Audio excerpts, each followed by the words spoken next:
Hello everyone, and welcome to another exciting chapter of Tomb of Annihilation, here on Double the Dice. First off, here's a little reminder to join our community Discord, the best place to keep up to date on channel-related news and uploads. And you get to hang out with all of us. What more could you ask for?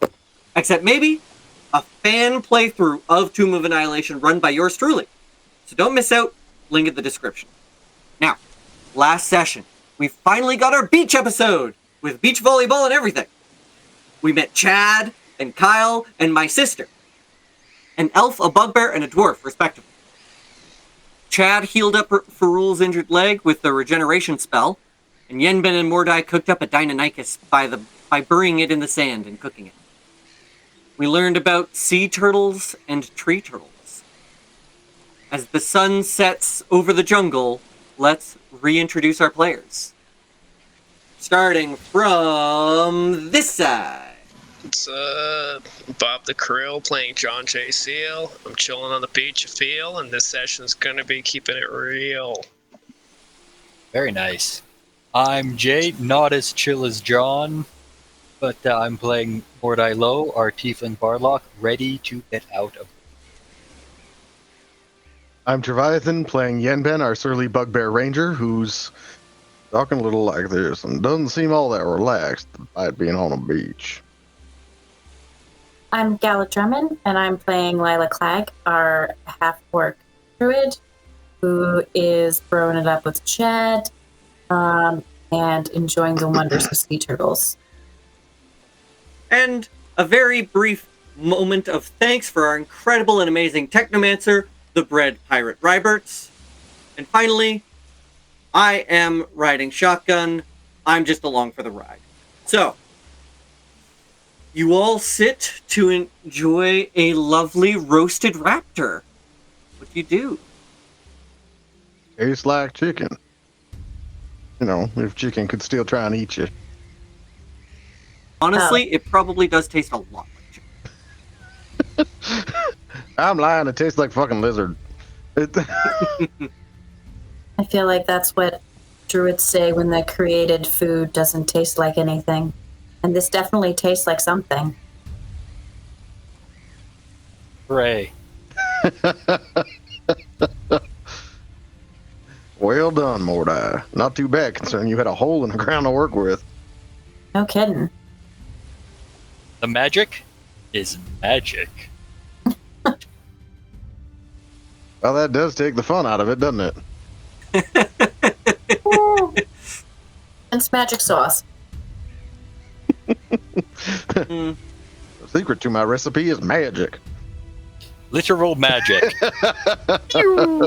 I mean, that trumps the secret ingredient being love. Like, just literally arcane energy infused into the mood, or into the food. Like if you got it, flaunt it, you know. So how hard does a wizard have to slap a chicken to fully cook it? What level are they? And do they have fireballs?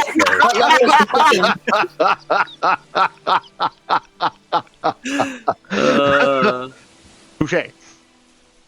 Wow, that took 10 whole seconds. How hard does a wizard have to slap it? Okay. Remember, kids, you can never be on track if you start off track. That terrifies me. I want to get back on track. John, save me. We didn't talk to you much this... It depends more so about how fast you're slapping the chicken and how many times you're slapping the chicken. There's a lot to think about. It's not just the power. If you hit it too hard, I'm sure the chicken's just going to eviscerate. And now that you mention it, I feel like the technique of your slap would be significant. You know, what kind of magic are you using in the slap? As well as the cut of the chicken? Is it like a full chicken? Is it just the breast, the leg? How big is the hand that's slapping the chicken? Right. Is it hairy? Is it a mage hand? Well, then we can measure the force of the mage hand, right? Because the mage hand, you know, like, that's part of the spell, is you know exactly how hard it is. I can just envision the NPCs are off on the side going, what the fuck are they talking about? And this continues for some time into the night as you all relax and enjoy yourselves. You just hear chickens being slapped. Perul is taking an opportunity to walk down the beach with his newly repaired leg and spending time with Gondolo and Zonko. Banana Candy sleeps by the fire. And you all take a long rest. Who is going to sleep when? I will take first watch. I can also take a watch. Okay, I will nap then. All I right. will also watch. So, Lila and John rest first. Okay. Yenben and Mordai continue talking about slapping chickens. And I'm sure, Phrasing? I don't know. Anyways, And so what, and Chad, approaches the two of you and says, "Hey man, so what have you guys been up to that brought you like to this beach? I know you're waiting for a boat, but how did you get here? What brought you here on these cosmic waters?" we walked. Mostly. Yeah. Cool. I And? mean, you fight the undead, don't you? Ja, dude. Of course. We love fighting undead. Then what are you doing out here? Well, we got him. We couldn't find any more, so we figured we were done. It's time to go home. There ain't been undead in these parts for a while. What you mean? I mean, when they were brought back, they didn't come here. You're on the wrong side of the river, friend. I'm sure there's more fight you got back there.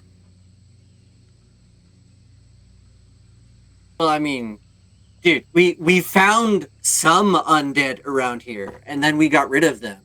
So we figured the rest must have just, like, rotted.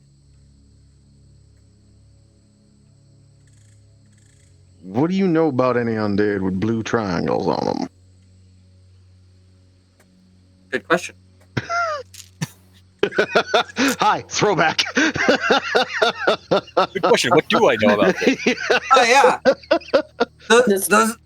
So, the cool thing about the undead with the blue triangles on their foreheads is that means that they were actually some of the original undead that were risen by Raz Nasi during the siege of Mezro. Oh, shit. So that would have been like 50 years ago. So they've got to be pretty rotten by now, right? Well, we fought some about 2 weeks ago. Oh. Well, I mean, I guess I don't... Mordai, how rotten they look. I mean, I guess there's no way to know if actually...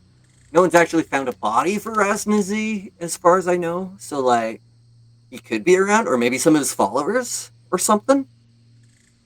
I don't recall them being very rotted. Had some rotted bits that they were carrying, but I don't recall that they themselves were. They themselves weren't that rotted. And I don't know which is worse. New undead, or undead that ain't that rotted after 50 years. So, point of order here. I don't think you guys have actually seen any zombies. No. The people that you saw with the blue triangles on their head were still alive. Oh, They right. were not zombies. They were cannibals or something. They were cannibals, yeah. Oh. They were eating zombified flesh. That's what it was. My brain did a connection. Yeah. No worries. We spent a lot of time in the jungle. That's wires can get crossed. Ken Ben's not very good at talking to people. But yeah, the blue triangle on their forehead is a symbol of Rasnasi and his cult of followers. And so, if living people have that triangle, the cult is alive and well. Wouldn't that stand In some to reason? form, yeah, I would think. Mordai, Yeah. what you remember about them cannibals we saw about 3 weeks back?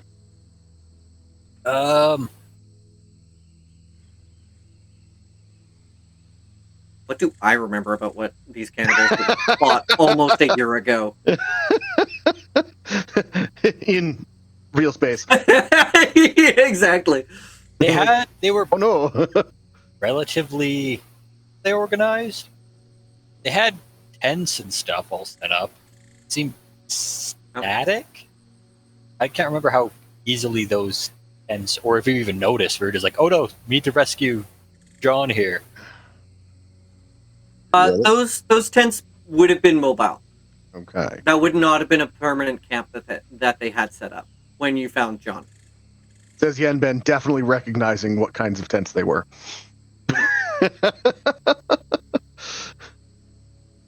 I mean, I guess that means our job's not done, man. Bummer. I mean, I hate to break it to you, friend, but this jungle's fucking wild. It's gonna be a long time taming it. So where did you guys see these cultists? Back on the other side of the river Tiriki. All right, I guess we'll head there in the morning. We were up by Port Castigliar, or on our way to Port Castigliar. From? Port Nanzaru. Oh, all right. So if we go like partway in between, then we should run into some cannibals with blue triangles. Maybe we can. All right. I would say you should exercise caution. Oh, cha. Of course. Dude, you kidding? Wait, it was the cannibals that killed Barbara, wasn't it? Mm-hmm. It was. Yeah. Different encounters, but yeah. Different encounter, but same faction, yeah. Same group, same triangles. Well, you put them down. You tell them. There's a white bugbear looking to end their line, too. Now I'll leave that as a surprise. They took one of ours. I want blood. Well, dude, I'm not going to save any for you. You got to join while you can. I respect that. Bloodlust recognizes very strangely chill bloodlust. You know, like, the thing about rage is it's kind of a line, it's on a spectrum between rage and serenity, and right where they meet is nature's wrath.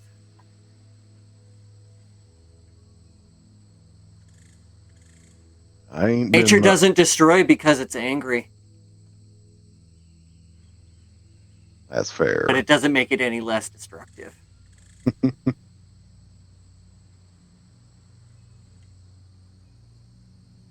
hear that, Mordai? Yep. I Or think destruction. that is one of the laws of this here jungle. Cool. Chad, surprisingly knowledgeable about the Cult of Residency. He rolled like a 19 and a 20 on different checks. All right. So, I mean, if the dude's fighting undead in Chult as a career choice, or as an assignment, there's a lot of people doing it that's fair. as a career choice that are not nearly as competent. Most people who go out into the jungle don't come back. Why do you think Yenben stuck with this group of goofballs? Just another group of goofballs. Just some goofy guys, just having a grand old time in the jungle. Yeah. So, your conversation continues. Chad is entertaining as always, and offers you mushrooms partway through the night, and then it's time to switch shifts. Hang on. Mordai, do you take any mushrooms? Absolutely. Add Chad's mushrooms to your inventory. One dose. Well, I'm gonna offer them, so I assume I'm gonna use. Are you gonna Use them right away? All right. Okay. I don't see why. Unless he's like, take it to like, hey, I've seen him eat them. Then has me is like, sure, that's edible, right? Doom. Make a Constitution check. Or a Constitution save, rather. Yenman's just like, he's gonna learn. Yep. 8. Nope.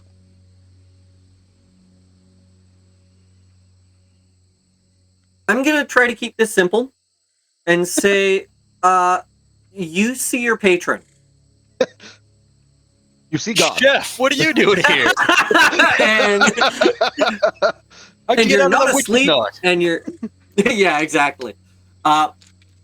Your mind is taken to the location of your patron. Actually, as you know what, yeah, I'll even say, go ahead and make a. Let's just roll a wisdom check and see what happens here. Warlock cheat code. Take magic mushrooms. Commune with deity. Here we go. 12. Oh. All right. Ah, my little sous chef. You've reached out to me. Thank you. It's so good to hear from you. Yeah, we finally got out of this jungle, and I'm ready. Raring to go. I've been so tied in knots. I know. Now we can focus on untying those knots. Does that mean you're on your way to Mezro? Are And we? the connection severs. We are not. We are close to Mezro. Yeah, where's the map? Where's... It's right here. Or are you guys not on what? the map? What do you need the map for? Shh. Just talking to the chef. Mezro, did we mention something about a Mezro? I feel like we passed that or something. We walked right by it. It's been a ruin for centuries. Cool, I need to go there. Like now? Probably sooner rather than later. Does that follow river? I mean, if we hug this coast with that ship, let's talk to the group about it in the morning. That's a rather massive deviation out of our way. But could be worse. Speaking of which, it's time to change shifts.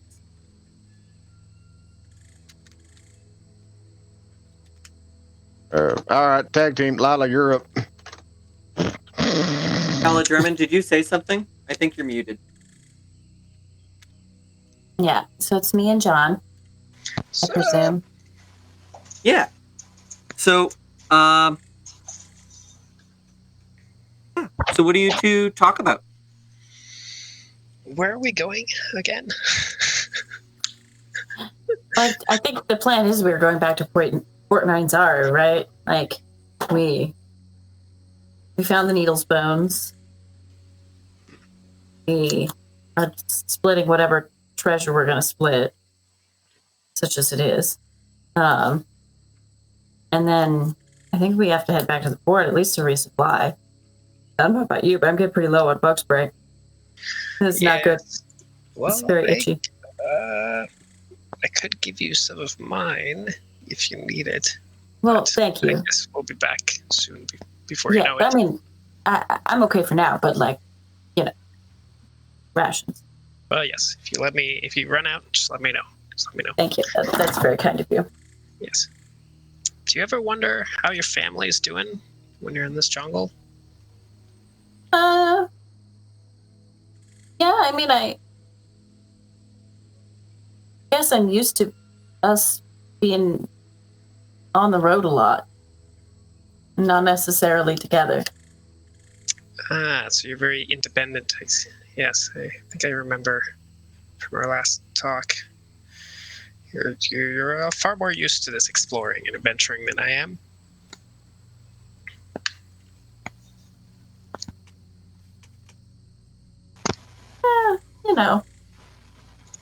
Had You've had certainly other experiences that I don't know too much about. Well, most of my experiences have been in a nice, warm building where you have comfy, fluffy chairs or sofas, and you get a nice glass of cold, chilled water with ice in it. And then someone will come and teach on a blackboard with chalk. It's pretty magical. It sounds relaxing. It's a completely different experience from being out here in the jungle, though. No, certainly. Are there any favorite subjects? I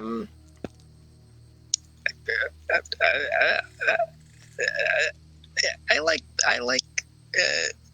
Have you ever heard of the language How to Z?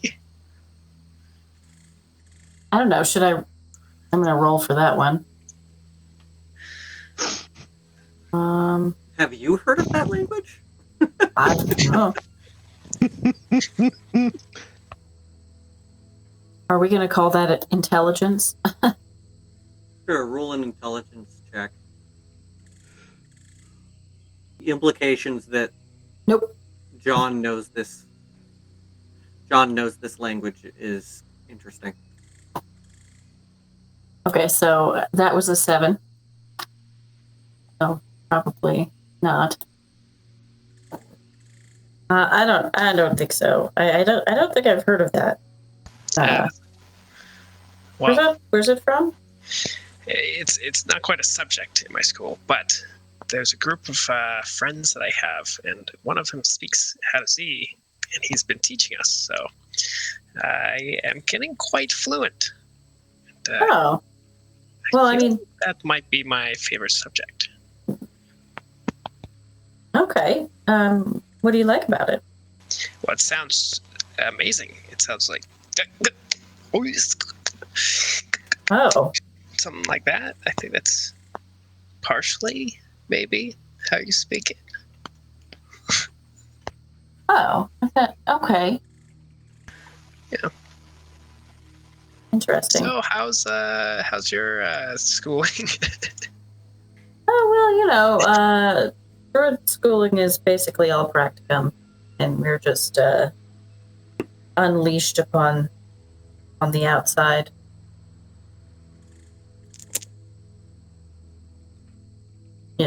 And also courses like 500 uses of druidcraft. That's That's a riveting. classic. Oh, well, Well, it can be kind of it can be a little dry sometimes, I guess. I think all schooling can be pretty dry, for sure. Yeah, some things come naturally and some things don't, right? Like sometimes like being an angry bear feels very natural. Other times sitting in a classroom learning how to manipulate guidance feels weird. I've never learned how to manipulate guidance, so I can't say I relate. Oh. Well, I mean, I guess different schools of magic too, right? Makes sense. As you two are having this conversation, I'd like both of you to make a perception check, please.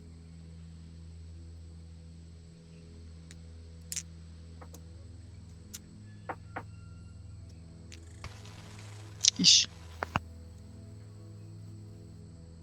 Lila?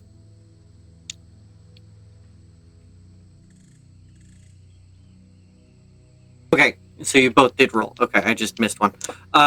So Lila, you rolled higher, so you see this. Out in the darkness of the water, you see a creature, a small creature, maybe about the length of your arm, tip to tail at most, probably less.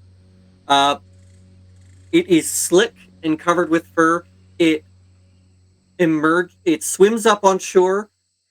It looks exhausted, and it emerges on all fours and then stands up on its back legs and just walks in the sand and starts walking towards you in particular. Okay. I guess, can I do an insight check to see if I can... Is this a friendly trundle, or is this an aggressive trundle? This is... this little creature is on a mission. Okay, do I recognize it?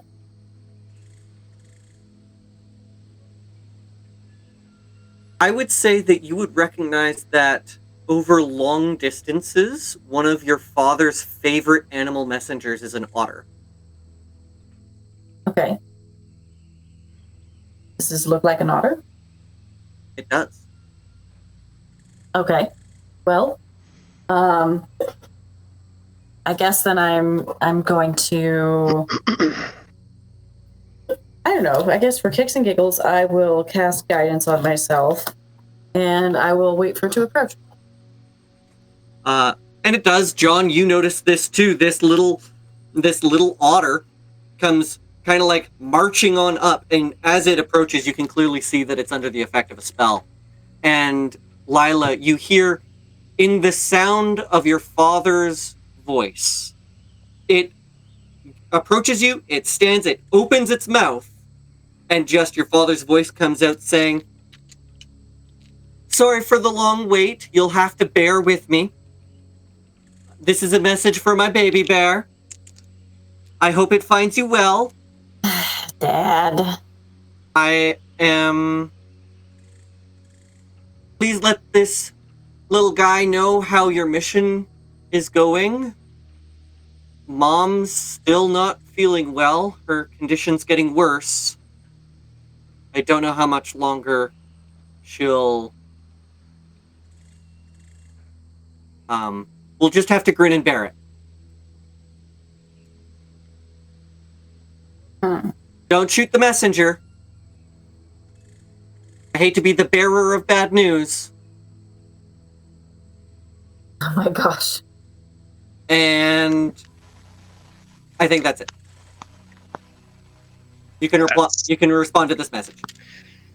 That's not very good.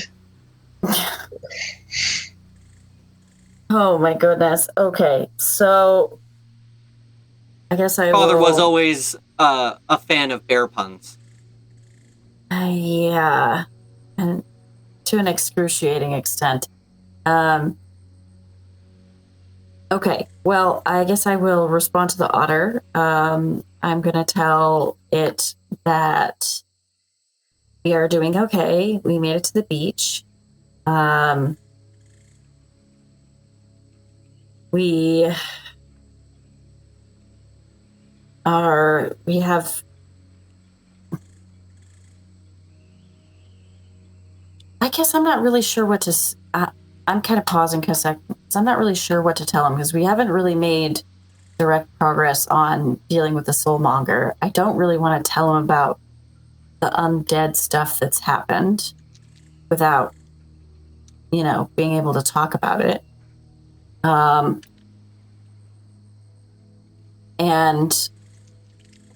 I don't know. I guess I'm just going to say that I don't really know what our next steps are going to look like after we resupply at the port.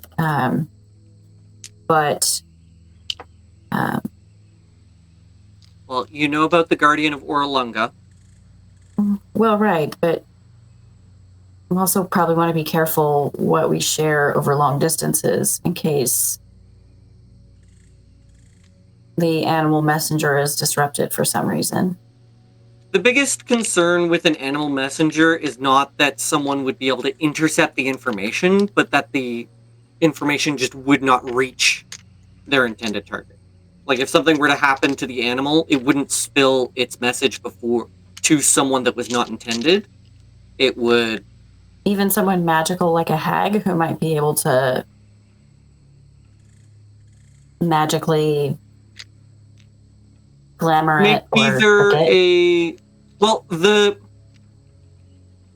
message... The animal messenger spell is almost like the druid's version of a sending spell. Right? Okay. So I would impose similar limitations to it. If it were to get intercepted, then it would just mean that the animal didn't make it. Not that the message would be shared with someone. It would not say the message without the intended recipient present, as a minimum. Okay, well, that said, I don't really know what our next steps are going to be after Port 9 Saru. And I don't know really what to tell him about that. I also don't know. I mean, obviously, I'm worried about Mom being sick, but I don't know what to do. You know, I feel stuck.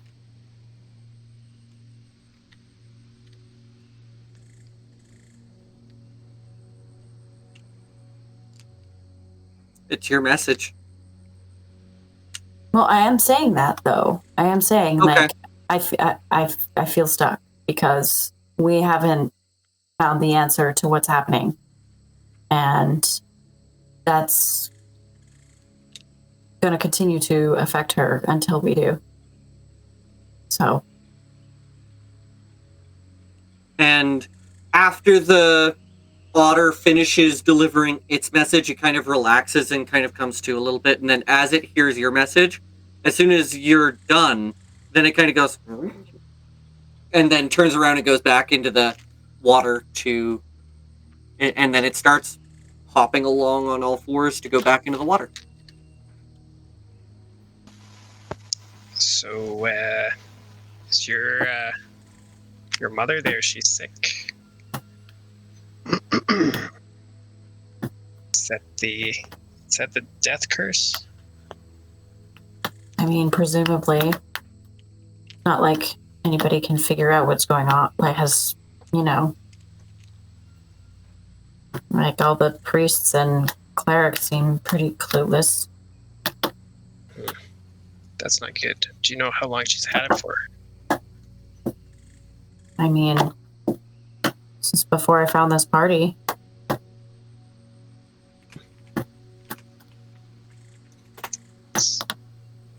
That's quite some time now. Well, I mean, how long has your mom been sick? It's been quite some time for my mom as well. Unfortunately, I think I don't know how long she will have left. It's one thing that I think of often. I'm here. Like, we're here trying to fix it, but we're also not there. Yes, this island is massive. From what we've explored of it, it's going to take quite some time to find the issue, let alone fix it. Yeah. I do hope that using the transport we get from this port back to Nine Saru, hopefully we can get some transport from Nine Saru to our next location and try to speed up the process a little bit. Yeah, that'd probably be good. Also, let's check the sending stone and see if there's anything there. So I'm gonna take the sending stone out of my bag and look at it. Okay. There are no messages waiting for you. Okay, my inbox is empty. Acceptable. Back in the bag. Should we send a message? Yeah, let's. Well, I mean, I don't think we need to we can. Do we need to tell her anything? Is there anything? Well, new? we could ask. We could ask her how long. It's also the she's middle got of the left. night right now, so she's probably sleeping. That too. That's true. Well, I mean, we can think about it. If we think of something in the morning, we can send her a message. Sounds like a plan.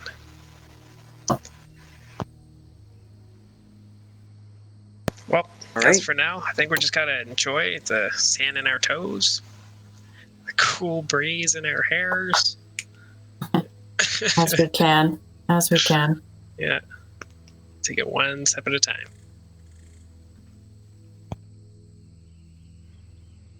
All right. And with that,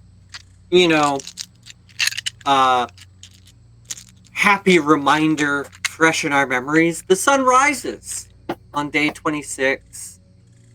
And out in the distance, you see rapidly approaching a ship. This thing is cruising. It is, does anybody have any kind of sailing experience in their background? I don't think anybody chose the sailor background or anything like that. The one who might have the most experience would be John. I'll give it to you. You, you recognize that this is a sloop.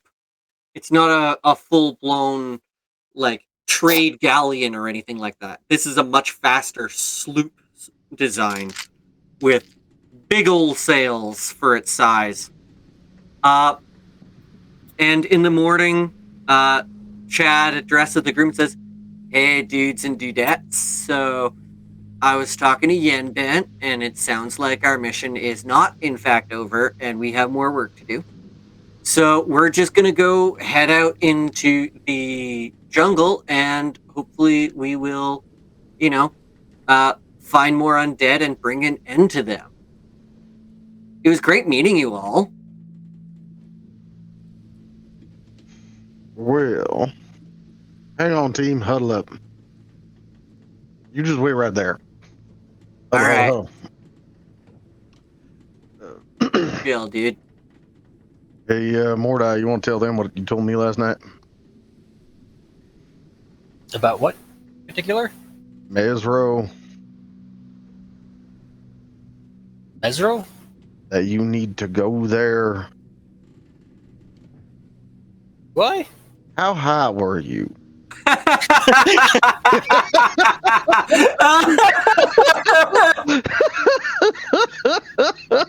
Maybe it'd be Ground level? I wasn't like.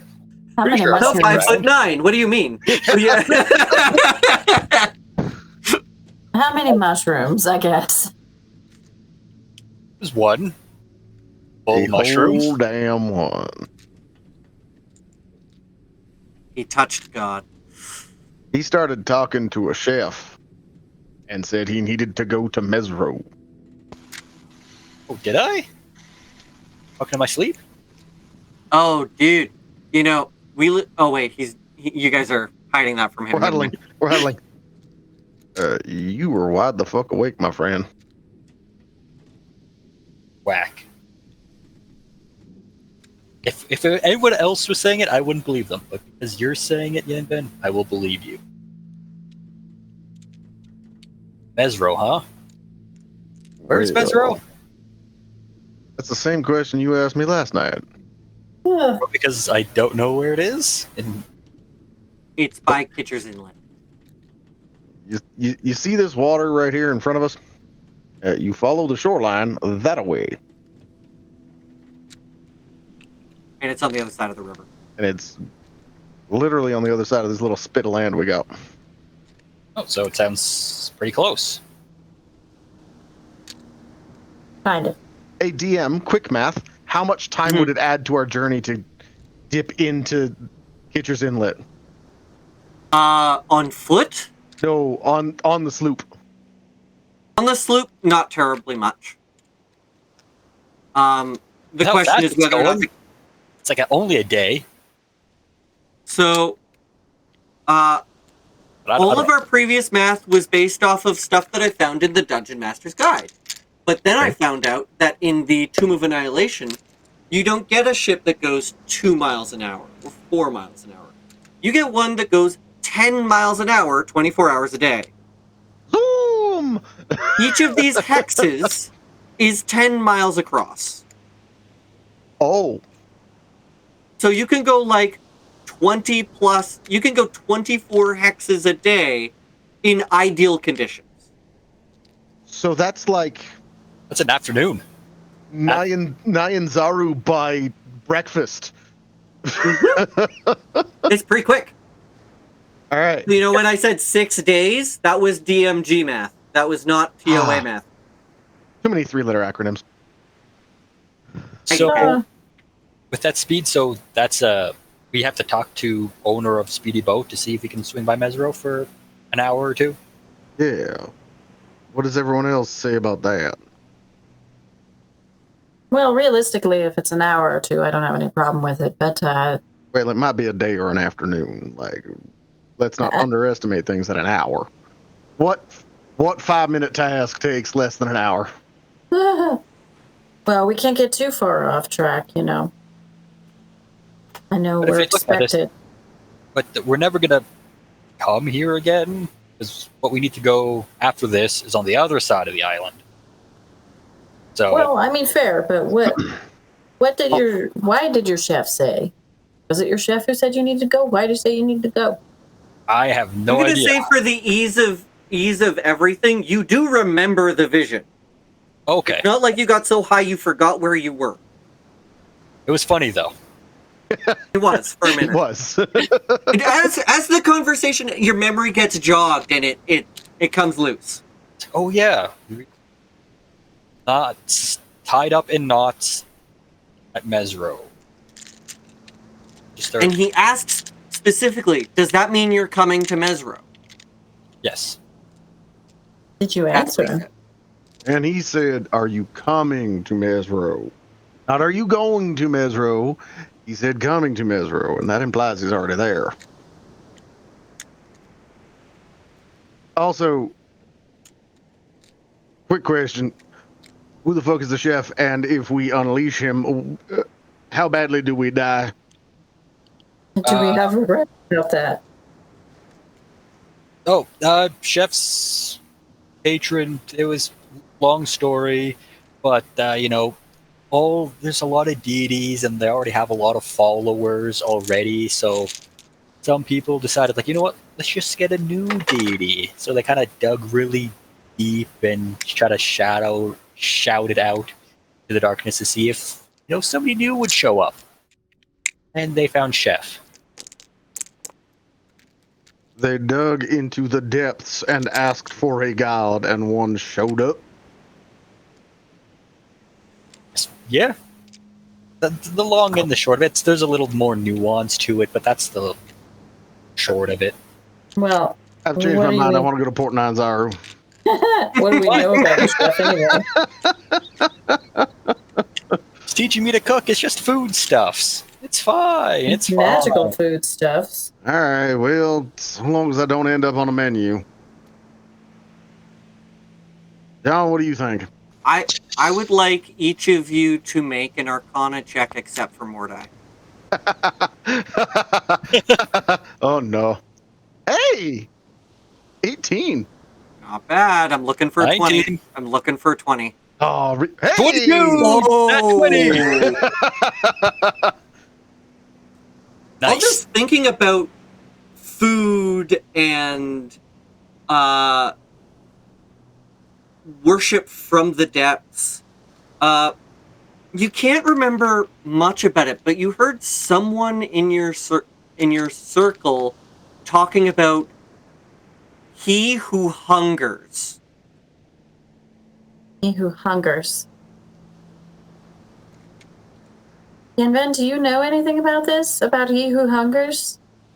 Could this be who he's talking about? There was a legend. Okay. What? Well, there was a legend. I don't remember exactly what it was, but That's now that I'm thinking about it, he who hungers sounds a bit Ominous? foreboding. Yeah. Nah, it's fine. Hmm. If you're cooking food, you're not hungry because you have food to cook. It's fine. 2 different people. God bless your naivete. Mm-hmm. Thanks, I think. So, Mort, I think I remember you saying something about, I'm in this huddle too, right? That's okay? Yeah, You get don't in mind? here, get in here. Shows get All up. in right, here, thank get in you. here, get in here. So, I just saw everyone huddling and I wanted to be included. So, I do seem to remember you saying something about you were in a cult? What Yeah, but happened to the rest of your cult? Where did they go? Because He Who Hungers sounds like someone that might, ask for food sacrifices. Of the living variety. Well, maybe, Possibly the primate variety. I mean, maybe after the other food runs out. Oh, how exotic are your master's tastes? What kind of food does he like? good question. I've just learned how to make the stuff. Haven't had a chance to give it to him after we got out of there. The family I was in, they bit off a bit more than they can chew, so we got out of there. I mean, that's They ran totally away? right. Is that what... They ran Well- away or you ran away? I ran away with Chef. Think, feeling stifled. You ran away with Chef. Yeah. Then how are you missing Chef? Well, we're still, it's Because like, if someone's in a cage, you can still communicate with them, but they're kind of still in the cage, right? but we But if he ran away, why is he in a cage? exactly. Did they put him in a cage? And was there a reason for that? Not much goes in a cage without reason. Hmm. And we also kind of got this whole inclination that he was in a witch's knot. A goblinoid sensor of some kind Yeah. used by shamans to keep bad spirits at bay. Yeah, so why would a bad spirit be in it if it's used to keep it at bay? Not like Because it's a he's You know, bad. I will say he does have a good point with that one. I feel like if it were a bad spirit, don't bad spirits attract bad spirits? Isn't that sort of the whole, like they collude with each other or something? I don't know. I'm talking out of my ass. Stop it. Tell my ass to shut up. No, I don't think he says that. I'm just being sassy. So then, that leads to the question: do we go to Mezro? Well, I'm getting pretty suspicious about this now that we are hearing more. Our DM does not have a poker face. I think Wait, we should hide. skip Mezro. What's that, Bob? I think we should skip Mezro. Sounds All right. boring. Sounds lame. I don't think were you, You have a very were you interesting. listening? Boring. I'm just Oh. kidding. Right. I'm just kidding. I think Lords Mezro above is a and below. great idea. Yeah. It's on the way. Okay, so that's the way it looks now. It's 2 for and 2 against. It's probably up to whoever the boat captain, if it's even possible. All right. Yeah. If Whatever. that is our boat, or is how I assume the boat is much closer now. Turn around It's from a much huddle. closer, yeah. Oh, speaking It's of much the huddle, closer. It's heading your way. So then, second question: if they can take us to Mezro, we want to take Chad and associates to Mezro, where there are undead to fight, and they don't have to walk 6 days through a freaking jungle. it's up to the captain. It's their boat. It would be a shame if they died on the way to fighting undead. I don't know what I was That saying. would be disappointing for Chad. And Kyle. And like, And I don't even know how they got past the Taj Muhaha. Because that's a freaking cliff. And the bridge was out.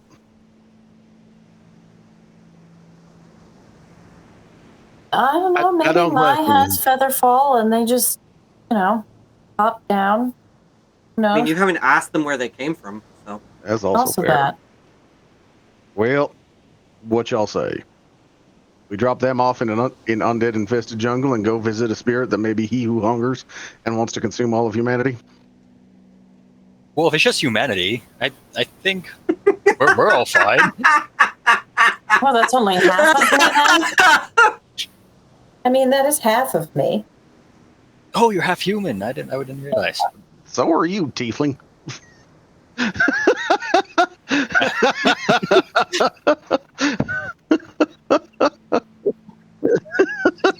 It's like half- 1/16 Half at demon, best. half chef. That's the other half is just chef. The more that we talk about this, the more it sounds like Hansel and Gretel, and you're being fattened up for a meal, my friend. Now, I'm going to regret this. If he is in a sensor in an abandoned someplace, if he is a bad spirit, then he is just laying around for the wrong hands to land on him. We will be leaving post-haste to Syndra Sylvain.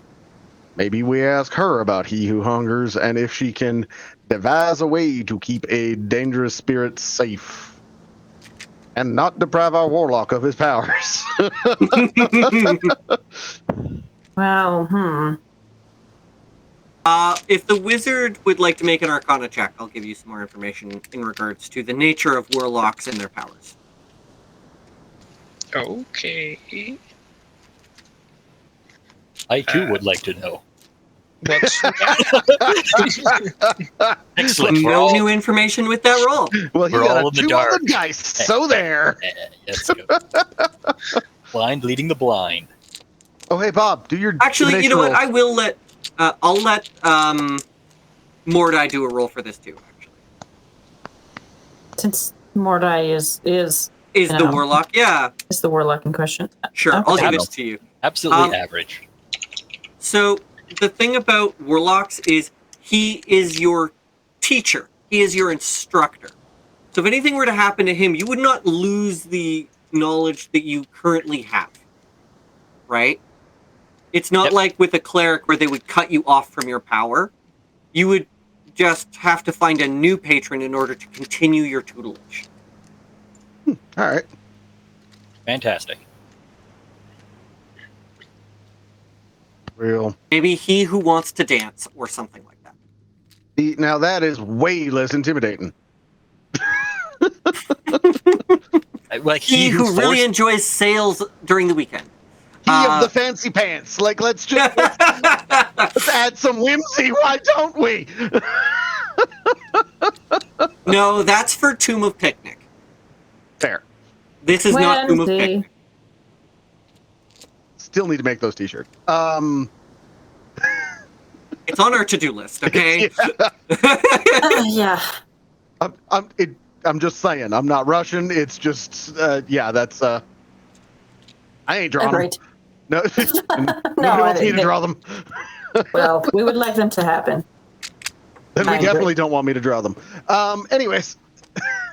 So, I guess we talk to the captain. I guess. It's about this time that the ship weighs anchor. The ship weighs anchor and lowers a rowboat to start coming the rest of the way to shore. Well, that's happening. The druids were saying something before we all huddled up. What was that about? Right. Oh yeah, sorry. Team meeting. Yeah, we were just saying we were gonna head out this morning into the jungle and see about re-deading some undeaded. Well, as long as the ship captain's okay with it, would you like to join our ship? Where are you going? Mezro, from the sounds of it. If we Oh, can yeah, that swing could that work. with the captain. That'd be nice. That'll get you back in undead. I think we've got enough gold pieces to pay for a little bit of travel. Yeah. We may ask one favor. Cha. If they're undead in Mezro, you help us kill some.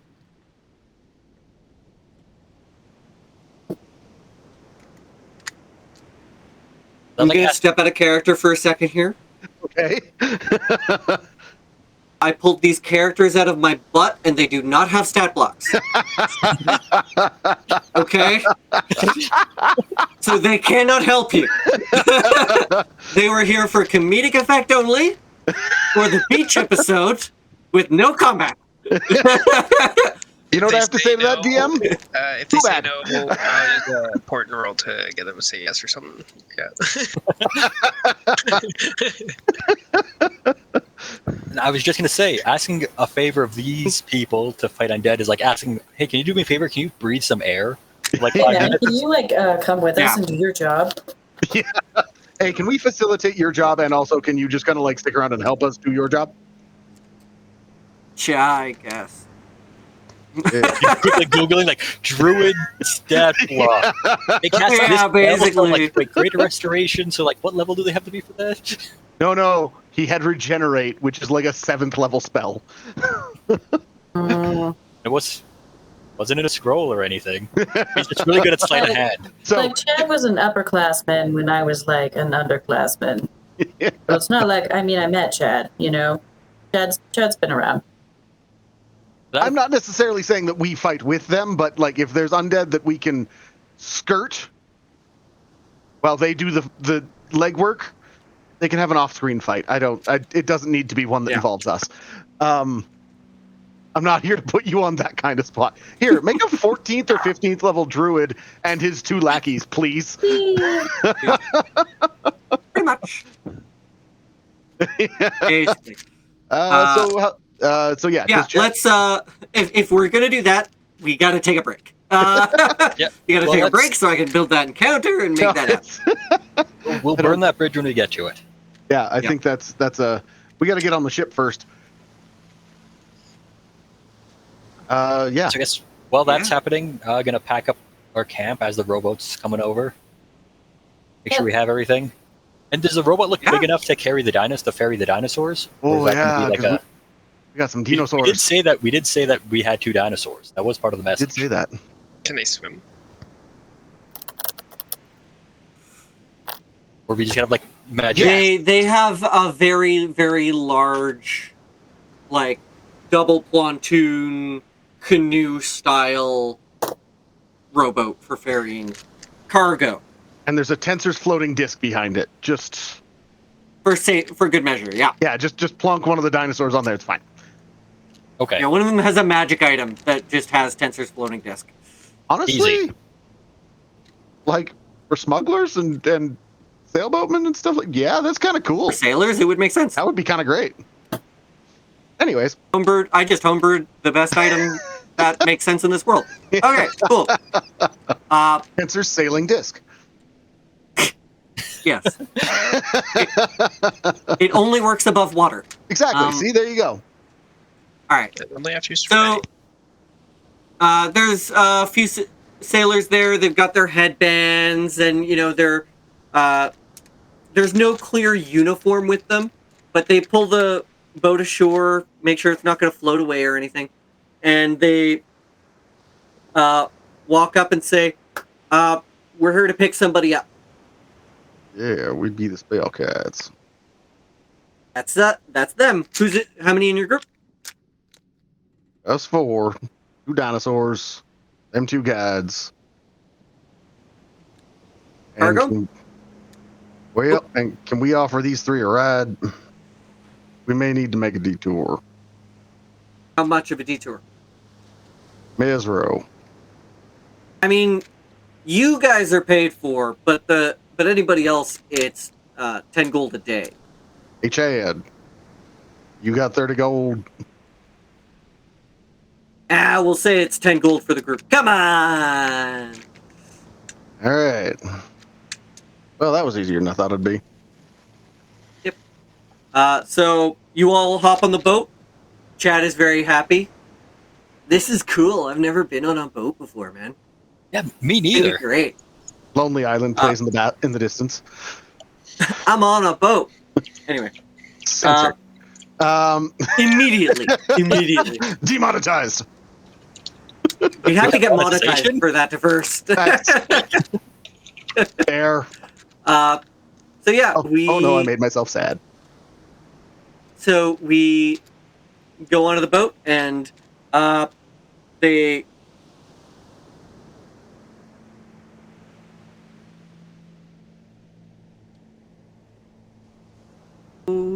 okay, there we go. I had an audio issue. Okay. Can you hear me now? Yes. Yes. All right.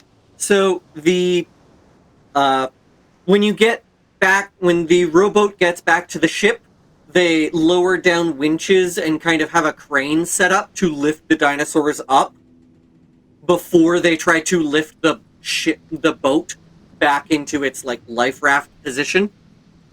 And yeah, it is. They don't have to go up very high, but you definitely notice like as they lift the dinosaurs and set it down, like the weight of the dinosaurs almost affects the center of mass of this ship.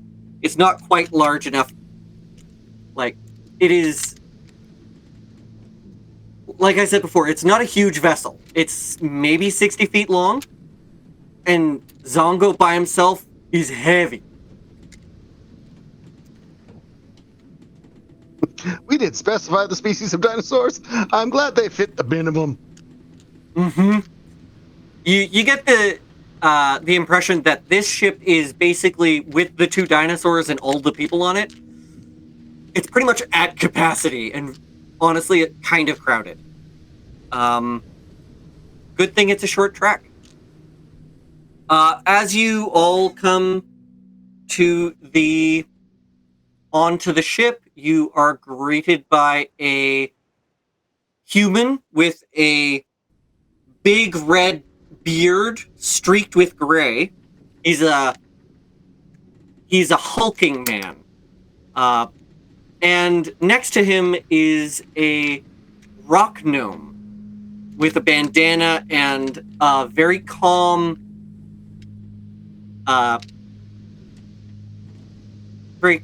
demeanor to him. And the rock gnome pipes up and says, "Hello, everyone. My name is Orktime Swiftendark. I'll be your captain for this voyage. This is my first mate. His name is Grig Ruddle. He doesn't talk much, but he will. If he shouts to you on the deck, do what he says, or there will be trouble." Fair enough. But as our guests, I will not be putting the lot of you to work. You are welcome to make yourselves at home. We have accommodations down below. However, your dinosaurs will have to stay on deck, or we don't have a door big enough to bring them below. And did your Understandable. crewmates mention a bit of a detour? Crewmates. What crewmate? What do you mean? A On detour? the rowboat. You want to tell them or die? Yeah. You guys have all just gotten here at the same time, so they're Okay. saying hello to you as Right. the guys on the rowboat were unloading your gear and stuff. Right. So, as you may have noticed, we have a couple extra heads than what you originally thought. Just some friendly druids. We're just wondering if we could make a quick detour to Mezro for like a couple hours. Drop them off. They're willing to pay. So it's just dropping them off and then hang out we for head out?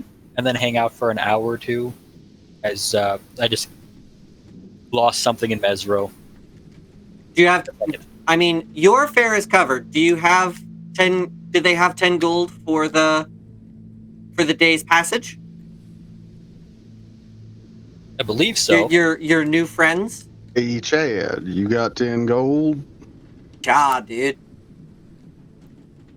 Can you offer it to the kind captain in restitution for your passage here? Ja, dude. And he just hands it over. Nothing. Well then, all's well that He ends well. actually kind of like palms it to him. And the captain's like, okay, that was unnecessary, but sure. Maritime law, Chad. Yes, we can go to Mezro and hang out there for a little bit. I'm sure we can manage things. Do you need the dinosaurs to go back to shore with you on this detour, as you put it? I don't think they can stay on the ship. What do you think, Mordai? Yeah, I don't think we need them because Mezro is just like right on the shore, so it's literally like a couple of hours in. Because Mezro's, is it on the shore? I can't tell on the map. Not quite. It's just a little inland, but you guys can get there in no time. All right. Unless you need the dinosaurs off to stretch their legs so they're not weighing down your boat for those couple hours. You're the captain. Nah, I don't know how boats work. It's fine. They won't be on the boat for long. We'll be back at Port 90 probably before tomorrow morning, I'd say. Depending on how long your detour takes. Well. Yeah, and, I'm also willing to pay a little for the detour because, you're a busy man. Well, I'm not going to say no. I'm a businessman after all. You make an offer like that, how can I say no? 10 gold a day. Fantastic. Then how about 5 gold for half a day? Sure.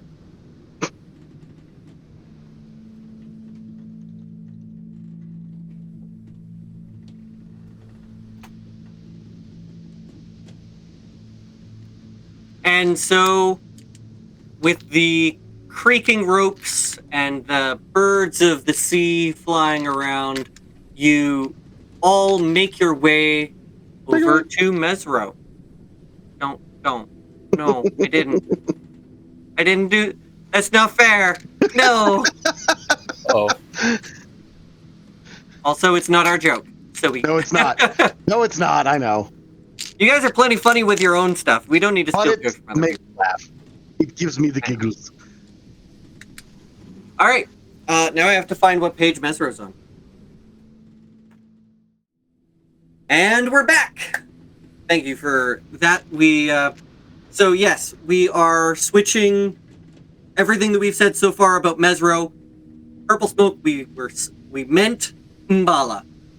Mbala. The M's got mixed up. So they're on opposite sides of Chult, more or less. But we are still dropping the druids off at Mezro because it's convenient and it's on the way. So I'm just going to go ahead and say that.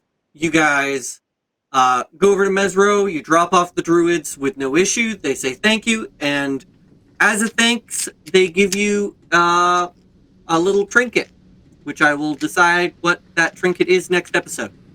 Hooray. Then you go sail north. And as you sail north, you see parked on the coast where this little X is that I am changing to visible now. You see a massive ship that looks like it's parked inconspicuously. It's just too big to hide. And it looks like a Viking longship.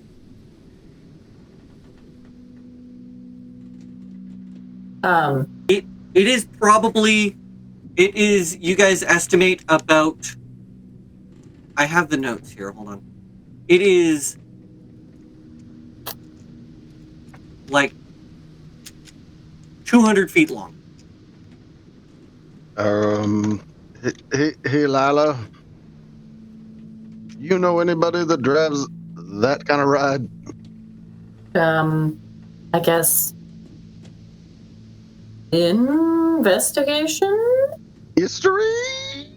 That would be a history check. Can Alright, I history. also do one? Sure. Thank you.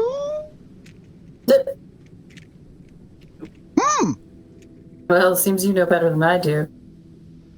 Well, on the side, I'm going to give this to Yenben here. On the side, he sees the name of the ship is the Hivelspeed. I'm sorry, how do you spell that? I just put it on the map, so you can see it right there. HVALSPYD, which looks like it might be a word in giant. Oh, no.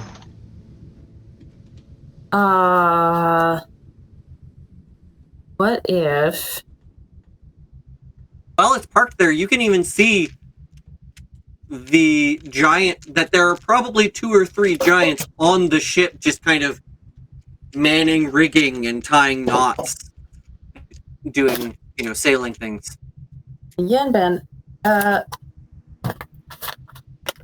don't know if you ever learned how to do fog cloud. I did, but I feel like we maybe don't want these giants to see us. Do you we could tag team a fog cloud and... That spell's beyond me, I'm afraid. Okay, well, I think the we talked to the captain sees... captain. Yeah. The captain sees you all starting to get restless, and he says, what seems to be the problem here? Make all fucking speed, man. What's wrong? The big boat over there, it's been parked there for a few weeks now. how about this? How about I've seen it a couple times, and it's never bothered us. Can I... That's fine. It's not like we left survivors. Cough. Well... Mordai. I'm sorry, what? Nothing. Internal matter, Captain. Truly, at this point, I'm gonna upcast fog cloud. Then we can't see. Well, I'm gonna cast it between us and them. Are you telling the captain this? And what's the range on fog cloud? Up to 120 feet. how far away from the ship are we? Miles away. Okay. Okay, well, We're fine. we're not in any hurry, but if they get too close to us, I will cast fog cloud around the boat. Very okay. Being prepared for that is probably a good idea. They are parked. Okay. Like moored, not moving. They are sails moored up. at the shore. Okay. Well, But let's it not is get a very big close. old boat with, as you get closer, you can see it has white dragon wings as sails. Oh, That's an interesting design. I don't think it's a design, Mordai. White dragons. Oh. From the frosty north. So with that, you would know white dragons and frost giants are mortal enemies. In no small part because frost giants pride themselves on their ability, on their hunting prowess and their strength in combat. Whereas white dragons, sharing territory with frost giants in the coldest parts of the world, are seen as the ultimate prize as trophy hunters. Okay, but then my follow-up question is, why are there giants on the white dragon boat if they don't? Just the wings of a white dragon were used to make the sails of the boat. Oh. Torn from dragon. Yeah, I see. Okay. Yeah, let's not like... Yeah, not symbolic dragon wings. Literal white dragon wings used to make the sails. Yeah, let's say no thanks, and maybe we can steer around this a little bit. I wonder how they keep those wings fresh. Well, they're very scaly, so it's, Spritz. Don't know what they're spritzing, but... I'm guessing they just kill more. Or they dry it. Hey, Captain? Let's Yes. not stop. No, of course not. I wouldn't want to linger here in case they we draw attention. But no, ships come up and down this way semi-regularly. Not that regularly, but I mean, we went down to the Dawn Warrior a while ago for something, and yeah, that boat's been there for a while. Don't know why, but it's big. I've never seen a boat that big. Well, I have some ideas as to why, but we don't need to speculate. Let's just So, say. I will say, though, there are bigger things in this ocean. I want you guys to be ready. Make sure to be ready with your tribute to get into the Bay of Chult. Why does everyone fail to tell us there's a price to every damn thing after we're already committed? Did no one tell you about Arameg? Everyone has to contribute a little bit. What does a little bit mean? What? Please do explain in words. It varies every time. I'll explain more when we get there. But really, it's just So Arameg is going to ask for a toll, and then we're going to have to show him a bag of gold, and he'll either tell us more or that he's satisfied, and then if it's not enough, we'll throw more in. We got to keep doing that until he's satisfied, and then we give him the gold. He'll let us into the Bay of Chult. Standard procedure, nothing to worry about. Quick question. What the fuck is an Arameg? Oh, Arameg, that's his name. He's a dragon turtle. Oh. And it's about this time that you start approaching the Bay of Chult, and you feel, as you turn the corner, the captain, you finally hear, what was his name? Gig. You finally hear Gig shouting orders to all of the sailors to batten down and get ready and hoist the sails as this island rises up in front of you. I don't know they do that. My experience, they don't. The sea ahead roils and churns, and waves crash over the bow of your ship. Driven by saw-toothed hills rising from the heaving foam, water streams off the rising crags like rivers crashing down a mountainside. At last, the emerging island stops growing in size, although the sea around still tosses your ship like a drifting feather.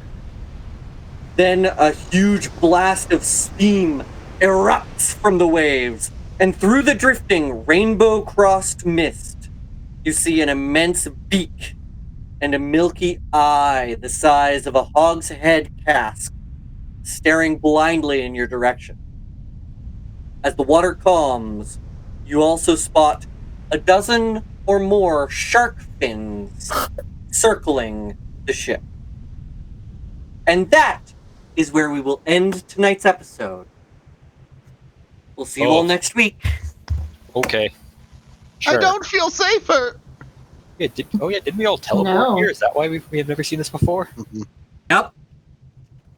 Hi, everybody. I hope we live. So long, everyone.